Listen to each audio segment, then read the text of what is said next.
Eu sou Mário Persona e essas são as respostas que eu dei aos que me perguntaram sobre a Bíblia. Você escreveu perguntando se mulheres poderiam ser pastoras, e a sua pergunta precisa antes ser contextualizada para depois ser respondida. Normalmente, quando se pergunta se uma mulher pode ser pastora de uma igreja, o que a pessoa está querendo dizer é se uma mulher pode dirigir uma congregação nos moldes daquilo que nós encontramos no protestantismo ou no catolicismo. E tudo isso é uma herança, realmente, do catolicismo, de ter uma pessoa à frente de uma congregação. Nesse contexto, nem homem nem mulher poderiam ser pastores, porque não existe esse pastor homem, ou seja, ele homem ou mulher, à frente de uma congregação. Não existe esse modelo de alguém dirigindo uma congregação. Não existe isso na doutrina dada pelos apóstolos. Tenta encontrar nas epístolas e em Atos você não vai encontrar. Porém, a pergunta geralmente é uma reação. Quando essa pergunta é feita, ela costuma ser uma reação àquilo que ensina 1 Coríntios 14. 1 Coríntios 14, quando diz que as mulheres devem ficar caladas nas igrejas, pois não lhes é permitido falar. Então, seguindo o raciocínio do modelo de que existiria uma pessoa dirigindo uma congregação, como seria possível uma mulher fazer isso se ela estivesse impedida de falar na igreja? Esse é o raciocínio normalmente de quem vem das denominações. E é particularmente difícil explicar tudo isso quando a cristandade se afastou tanto da simplicidade do texto bíblico e adotou uma ideia de igreja como se fosse uma denominação ou instituição religiosa e de pastor como se fosse uma profissão, um cargo, uma função de liderança numa congregação, fica difícil explicar até para uma pessoa que venha do sistema religioso. Antes de qualquer coisa, entenda que igreja, biblicamente falando, tem dois significados. Ela pode significar o corpo de Cristo, composto por todos os salvos, e pode significar também a assembleia dos cristãos quando estão reunidos ao nome de Jesus. Quando dois ou três estão congregados ao nome do Senhor Jesus, ali a igreja está reunida. O significado de instituição denominacional, igreja como uma instituição, ou de um templo, ou qualquer coisa semelhante, é estranho às Escrituras, você não encontra. Mas voltando ao seu e-mail, você enviou o texto de um autor que tenta dar respaldo a um cargo de pastor para mulheres. Obviamente, não apenas pensando nelas como dirigentes de congregação, mas também como pregadoras nas reuniões da igreja. Eu repito que essas duas ideias foram inventadas pelo homem, não tem nenhuma nem outra. E eu vou comentar alguns trechos do texto que você enviou. Você escreveu o seguinte, abre aspas, é fato que o apóstolo Paulo, em sua epístola, faz algumas restrições às manifestações das mulheres nas igrejas. Mas antes de generalizarmos estas recomendações paulinas, fecha aspas, não é Paulo quem faz restrições. Não, você está enganado. Você não leu a Bíblia. É o Senhor quem faz as restrições. 1 Coríntios 14, 35 diz assim, e se querem aprender alguma coisa, interroguem em casa seus próprios maridos, porque é vergonhoso que as mulheres falem na igreja. Porventura saiu dentre vós a palavra de Deus, ou veio ela somente para vós? Se alguém cuida ser profeta ou espiritual, reconheça que as coisas que vos escrevo são mandamentos do Senhor. Até aí a passagem bíblica. Quem falou que foi Paulo que ordenou essas coisas? São mandamentos do Senhor. O Senhor ordenou através de Paulo. Essa prática de jogar para Paulo a responsabilidade das coisas que Deus falou por intermédio dele abre um precedente para as maiores aberrações.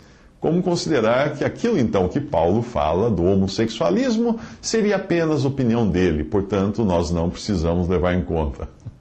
Todas as coisas que Paulo fala, não é Paulo que falou. Tá bom. Você escreveu, abre aspas, é preciso que façamos uma análise da situação feminina diante da cultura oriental, fecha aspas. Não, quem fazer análise? Nós não fazemos análise de cultura, nós obedecemos a palavra de Deus. Se nós condicionarmos a palavra de Deus à cultura da época, então também vamos ser obrigados a acatar o homossexualismo, o aborto, o sexo fora do casamento e tantas outras coisas que eram culturalmente também eram aceitáveis entre os povos da antiguidade. E hoje também são. Porque veja que todas essas coisas que eu citei agora eram aceitáveis entre os romanos na época de Paulo. Ou na época que Paulo escreveu, inspirado pelo Espírito Santo. Você continua escrevendo, abre aspas, na Bíblia nós encontramos as mulheres exercendo uma série de atividades eclesiais, por exemplo, servindo na igreja como diaconisas, evangelistas, profetisas, pregadoras, obreiras, etc. Fecha aspas. Sim, dentro de determinados contextos, como o da família, a casa do pai, como as filhas de Filipe, que profetizavam na casa de Filipe, entre mulheres, como nós vemos as mulheres mais novas, mais velhas, que deveriam ensinar as mais novas, tudo isso é cabível, nós vemos nas Escrituras, mas nunca nas reuniões da igreja, porque o Espírito Santo não vai se contradizer. Se ele falou as mulheres permaneçam caladas nas igrejas, porque não lhes é permitido falar, nessas reuniões, onde os crentes estão reunidos ao nome do Senhor Jesus, em 2 ou 3 congregados, elas não podem falar, elas devem permanecer em silêncio. Você escreveu, abre aspas, diante de tantos exemplos é impossível negarmos o chamado e a unção de mulheres ao pastorado, fecha aspas. Ora, só porque a premissa é verdadeira, isso não nos dá a liberdade de chegar a conclusões falsas. Além disso, o autor do texto deve estar tomando a palavra pastorado dentro do significado que ele dá, que é o denominacional, que é de uma líder de uma congregação. E eu já expliquei, essa palavra não existe. Esse posto do pastor, mesmo o homem, não existe na Escritura. Existem os dons. Dom de pastor, dom de evangelista, dom de doutor, mas não o líder de congregação. Não há tal coisa no Novo Testamento. Você escreveu também, abre aspas, inclusive o mover do Senhor é uma realidade em nossos dias, mesmo que não houvesse nenhuma citação na Bíblia endossando o chamado feminino, ainda assim seria aceitável, desde que revelado pelo Espírito Santo de Deus, o verdadeiro edificador da igreja. Fecha aspas. Então mesmo que não exista nenhuma citação na Bíblia endossando qualquer coisa, então nós podemos fazer isso da maneira como nós bem entendemos, desde que a gente coloque o nome nisso de mover do Senhor, horas. Para que usar a Bíblia, então? Se nós não precisamos mais de referências tiradas da Bíblia para agirmos do jeito que nós quisermos agir, então vamos agir de qualquer maneira. Vamos fazer aquilo que faziam no tempo de Juízes, quando não havia rei em Israel, e cada um fazia aquilo que bem entendia. Você continuou escrevendo, abre aspas, exponho a seguir uma série de atividades exercidas pelas mulheres, por exemplo, serviram ao Senhor e à sua igreja. Então o anjo continuou, aí você cita, não tenha medo, Maria, Deus está contente com você, você ficará grávida, dará à luz um filho e porá nele o nome de Jesus. Você fez uma citação de Lucas 1, de 30 a 38. Ora, esse autor desse texto que você está citando para mim, ele não compreende que a igreja só foi formada no capítulo 2 de Atos.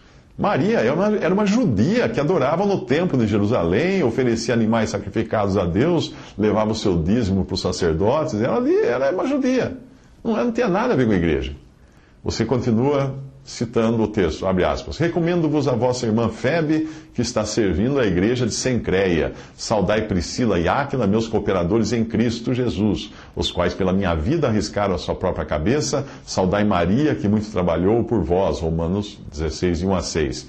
E continua. E a você, meu fiel companheiro de trabalho, peço que ajude essas duas irmãs, pois elas, junto com Clemente e todos os outros meus companheiros, trabalharam muito para espalhar o Evangelho, Filipenses 4:3.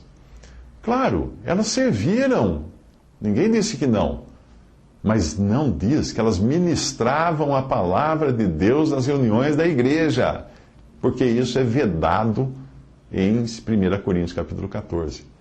Você continua escrevendo, abre aspas, ela disse ao seu marido, tenha certeza de que esse homem que vem sempre aqui é um santo homem de Deus. Vamos construir um quarto pequeno na parte de cima da casa e vamos pôr ali uma cama, uma mesa, uma cadeira e uma lamparina. E assim, quando ele vier nos visitar, poderá ficar lá. 2 Reis 4, 9 a 10. Mais uma vez, o autor do texto que você enviou não entende, não faz ideia de que no Antigo Testamento não existia a igreja. A igreja foi um mistério revelado a Paulo. Ele não entende que as epístolas são dirigidas a uma nova ordem de coisas. A igreja é o povo celestial de Deus. No Antigo Testamento eles deviam guardar a lei dada a Moisés. Não é isso que a igreja faz hoje. Você continuou escrevendo, abre aspas, o que ela fez foi perfumar o meu corpo para o meu sepultamento. Mateus 26, de 12 a 13. A mesma coisa, a igreja não existia nos evangelhos.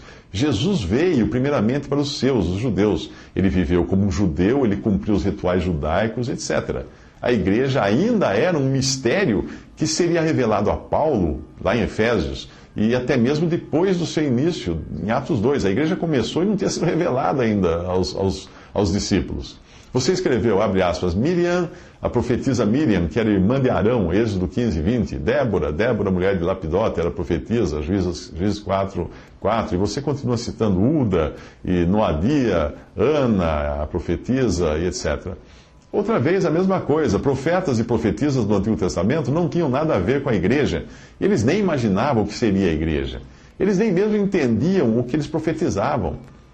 A Bíblia fala, e todos esses, tendo tido testemunho pela fé, não alcançaram a promessa, provendo Deus alguma coisa melhor a nosso respeito, para que eles, sem nós, não fossem aperfeiçoados. Hebreus 11, 39.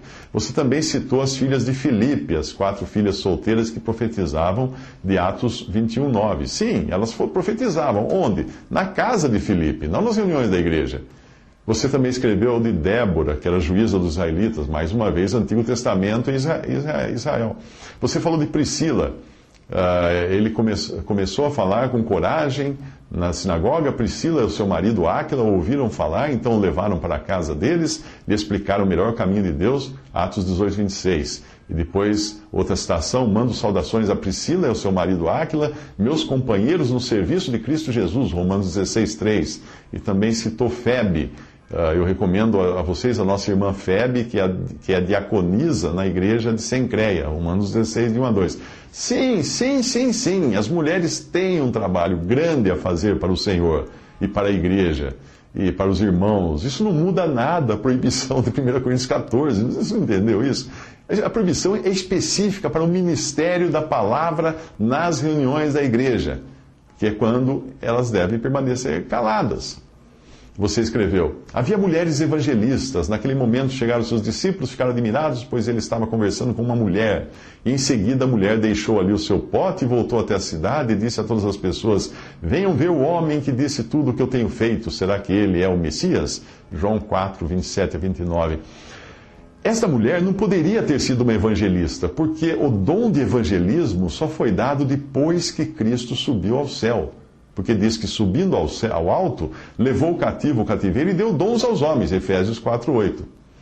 Considerando apenas o papel de falar de Cristo aos outros, tudo bem, não há problema, aquela mulher falou de Cristo aos outros. Isso não invalida 1 Coríntios 14, que proíbe que a mulher fale nas igrejas. Percebe?